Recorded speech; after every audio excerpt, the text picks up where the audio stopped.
Hey babies! What's up? This is your Mama Lion. Welcome back to our Flagoristization.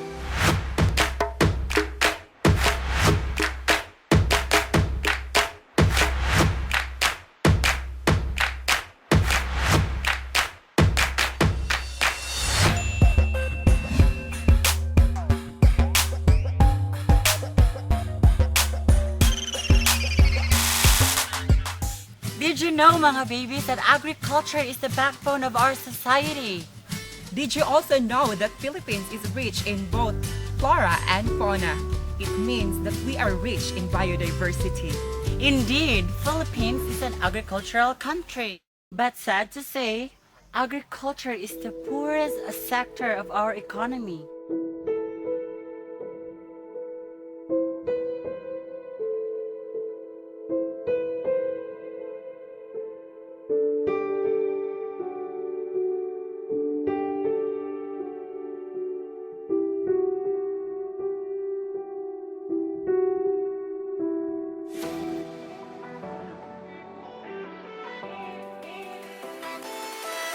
So for today's video, we chose to promote agriculture to everyone, especially to our youth, because we are proud to say that we are an agriculturist by heart with action. As a matter of fact, we are a student of Lamak National High School taking out the TBL strand specifically in agriculture and organic agriculture production in situ holder.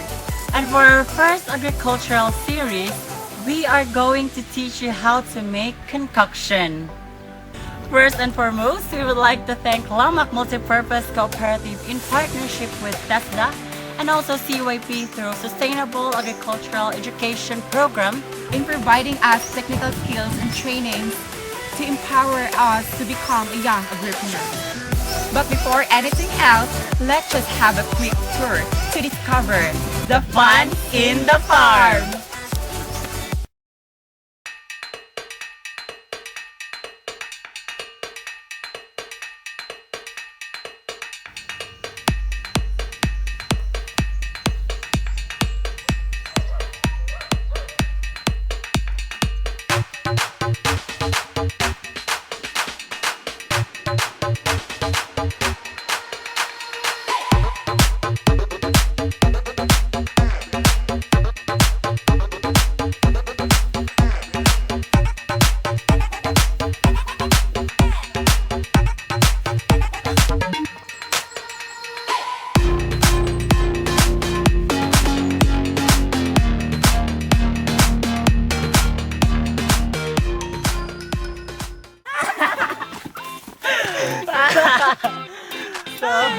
So mga to siya mga babies na dali karon sa balay sa kanila nga mas laisyo pa sa amo.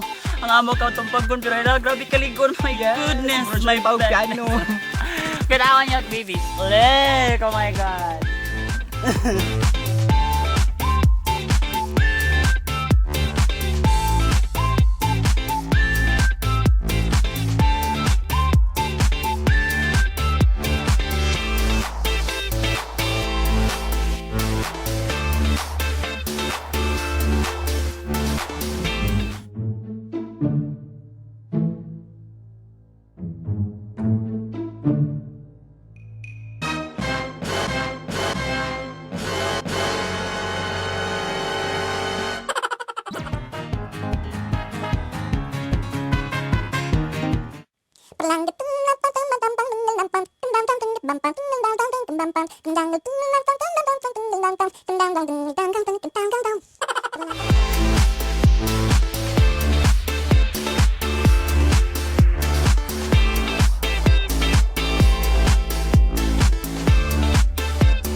The farm school was established and opened to the public last January 28, 2018. On last February 28, 2018, the farm was accredited as learning site for agriculture in Agricultural Training Institute. The learning site will serve as a model or an example to showcase applicable agriculture technology. On June 1, 2019, the Lamak Multipurpose Cooperative Farm was accredited to TESDA as a farm school that aims to provide scholarship to the farmers and fisher folks, to their families, relatives, and extension workers. In this journey, when there are many cooperatives, tourists, and visitors came in the farm, on last February 28, 2018, the farm school were able to accredit as farm tourism camp to the Department of Tourism. People now came, yung mga lakbay aral, and then hindi po namin akalain na yung pagpanalo po ng aming youth doon sa Indonesia Valley, ayan po ay nagbigay po ng daan that we are also visited by no less than the head of the ICE. Akala namin tinitingnan lang yung lugar, tinitingnan yung project, but then siguro, it is really an invitation by God to them to visit us, na masiling po kami, and then they were also impressed of what we have done. Kaya po naging host po kami sa second ICE Youth Summit. It was in 2018. Yung mga youth po natin, pina-expose po namin doon sa the value chain of the cacao, paano mag-grafting doon, and they're even making their own foliar or what they call the concoction, using some of yung mga plants available in the area to be used for yung mga ginagamit nila mga fertilizers.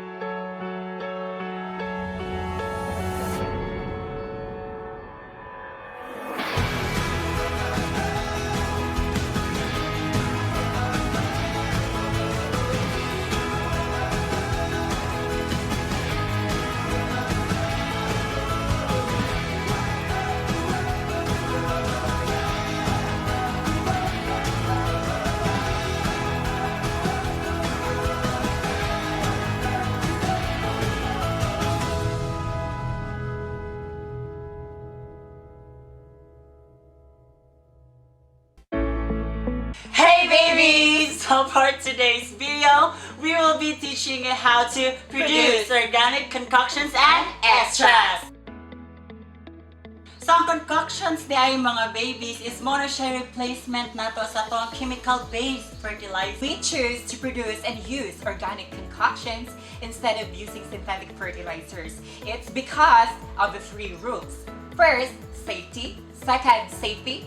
Third, safety. Therefore, safety, safety, safety! So there are 7 types of concoctions mga babies. First is the IMO. Indigenous microorganisms. Second is the FFJ. Fermented fruit juice.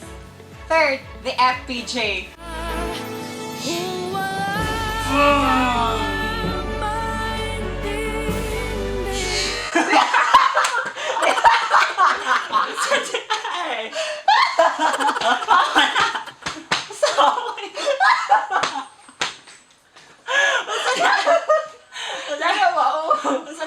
FPJ man to, the fermented plant juice.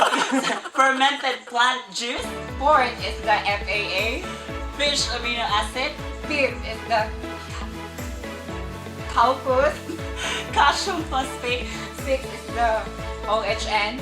Oriental herb nutrients. And last is the LAB. Lactic acid bacterial serum.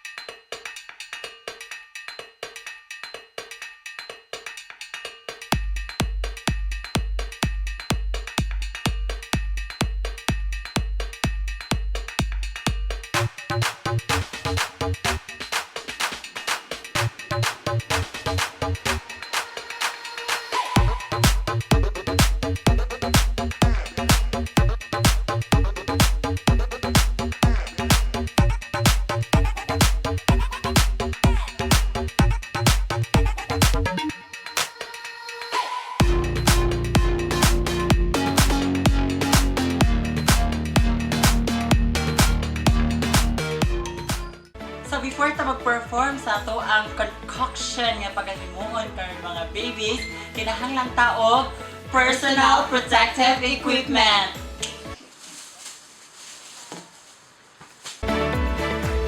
Mga babies, ang first natong buhaton is ang fermented fruit juice. So make sure nga ang ato ang fruits nga atong i-cut karon is limpyo na. So amo na ni siyang i-rinse. Then, gina-drain na naman for 5 minutes and ready na siya to cut. So, i-cut niyo siya pinagkagmay. Come into pieces. Ana.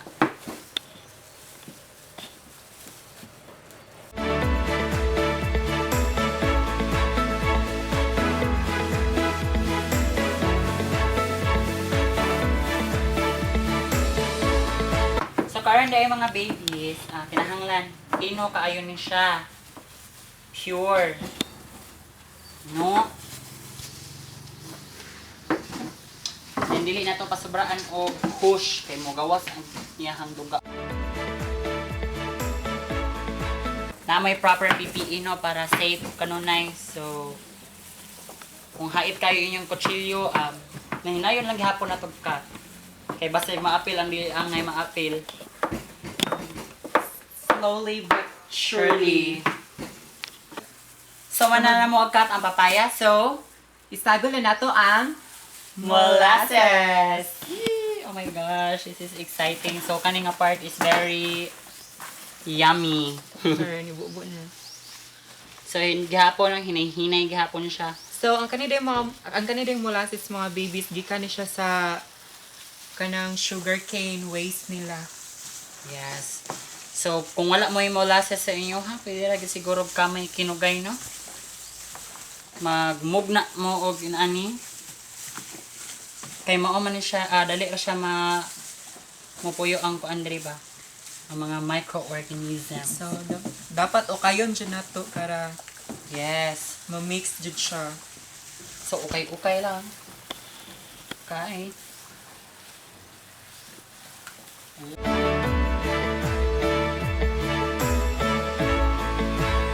So, karon mga babies, ato ensure nga limpyo ang ato ang balde nga sundan. Dapat limpyo dyan tanan atong mga tools. So, karon mga babies, ato na siyang ihuwad sa net.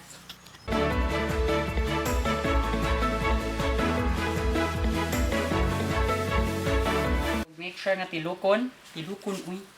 Kato. Tilokon. So, nag-abot sa time na ito na ni siyang i-harvest. Sa yun na pagpuga ang iyahang extract. Diba? Yes. So, ato na siyang datugan og bato mga babies para dili mabungkag ang kaniang net. So, ato na siyang datugan.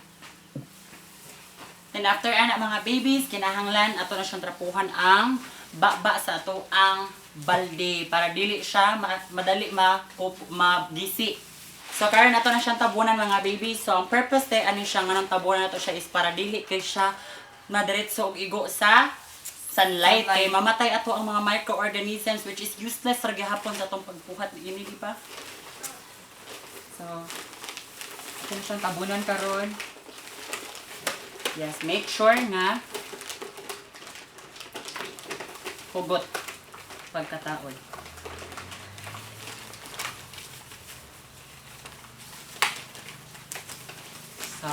So, nigamit tayo may grabber mga babies para secure good ang ato ang concoction.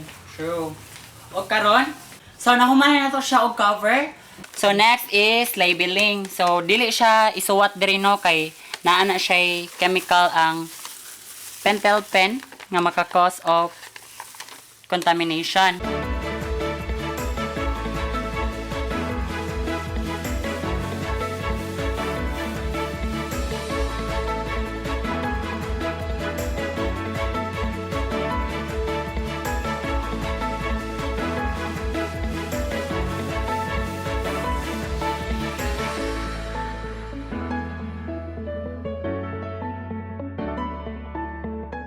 Tada! So, mao ni siya to ang finished product mga baby sa ato ang FFJ which means fermented fruit juice. Nga din buhat taan ni Pearl. So, nagbuhat ay taan ni as a replacement sa ato ang chemical-based fertilizer as sa among gisulti ganina mga babies. Available ra sa atong palibot ang mga materials. Safe siya gamiton. So, safe, right? Yes. So, Kika, pwede ba nimo ma-share sa ato ang mga babies o kung saan ni siya paggamit? So, mga babies, naaday duha ka application na atong pagabuhaton ining pag-apply sa atong concoction which is the foliar and drench application. Yes, mga babies. So, ang foliar ay mga babies is ang katong ato ang gamiton for spray sa dahon. O ang drench ay is katong idritso ra nato siya og bisbis. Ratio de aning atong concoction mga babies is 2:1. 2 tablespoon is ato siya isagol sa 1 liter of water. Yes, so kung nalibog ka mo mga babies, ganina, ang ratio is 1:1. Karon, 2:1. So mga babies, kung hilig ka mo og mga buwak, FFJ is perfect for you. Tungod kay makahatag kini og dali nga kabuwakan sa inyong mga pananom. O, di lang kay kana. Sa inyong mga garden, di ay mga babies, makahatag kini siya og bunga nga lami. Sa inyong fruits, makahatag kini sakto og lami nga panglasa. So what are you waiting for? So, kung magamit po din nato siya sa tanom, pwede po nato magamit sa animals, which is isagol nato sa ilang pagkaon. Mahimo din nato siyang taste enhancer, mga babies. So, kung naa ka mo yung mga kahayupan dira, gamit sad mo og fermented fruit juice para inig puhon mag-harvest mo nila or mag-ihaw pa mo kanila. Lami ilang lasa.